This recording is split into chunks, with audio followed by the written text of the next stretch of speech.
High friends नमस्ते welcome to Tiana's kitchen Telugu recipe धनिया powder जीरा पौडर अन्निట్లో ఉపయోగపడే ఈ పౌడర్లు కాబట్టి మనకి వీక్లీకి వన్ టైం అనేది మసాలాల పౌడర్ తయారు చేసేసుకొని ఒక ఎయిర్ కంటైనర్లో పెట్టుకున్నారంటే టైం అనేది సేఫ్ అవుతుంది। ఈ రోజు నేను ధనియా పౌడర్ జీరా పౌడర్ అనేది ఎలా రోస్ట్ చేసుకోవాలి అనేది రోస్ట్ చేసుకునేటప్పుడు మనం ఫస్ట్ గా కొద్దిగా ఒక గిన్నెలో వేసేసుకొని గడ్డి మడ్డి గడ్డలు ఉంటాయండి అవన్నీ కూడా క్లీన్ చేసుకోవాలి।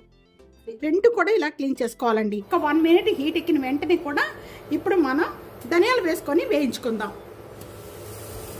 ఈ ధనియాలు వేయించుకునేటప్పుడు కూడా లో ఫ్లేమ్ లో పెట్టుకొని కలుపుతూ వేయించుకోవాలండి। అలా వేయించుకోవడం వల్ల మంచి అరోమా స్మెల్ వచ్చేంత వరకు వేయించుకోవాలి। అన్ని చోట్ల అన్ని సైడ్లు కూడా మనకి ధనియాలు చక్కగా వేగుతాయి।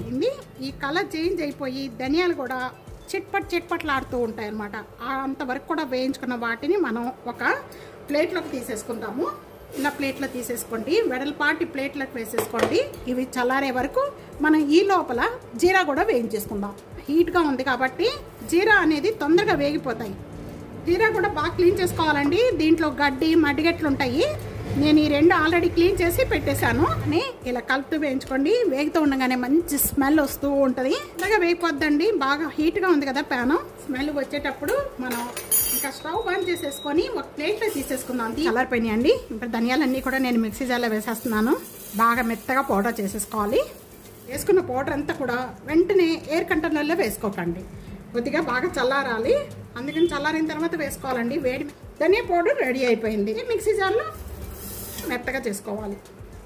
ఎక్కువగా కొనకండి, ఎందుకంటే వాళ్ళు కలుపుతూ ఉంటారు, వాటి వల్ల నష్టాలే కానీ లాభాలు ఉండవు। ఇలా 1 వీక్కి మనం తయారు చేసేసుకొని పెట్టేసుకున్నాం అనుకోండి, చక్కగా ఫ్రెష్గా ఉంటుంది। దీనిలో ఉన్న ఫ్లేవర్ బాగుంటుంది। మనం కర్రీలో వేసినా కూడా కర్రీలు చాలా టేస్ట్గా ఉంటాయి। ఇలా చేసుకోవడం వల్ల మనకి పని తొందరగా అయిపోతుందండి। మీకు ఈ వీడియో నచ్చితే కనుక నలుగురికి షేర్ చేయండి, లైక్ చేయండి। టియానస్ కిచెన్ సబ్స్క్రైబ్ చేసుకోవడం మర్చిపోద్దు friends. Thank you for watching. Next వీడియోలో మళ్ళీ కలుద్దాం, అంతవరకు సెలవు, బాయ్।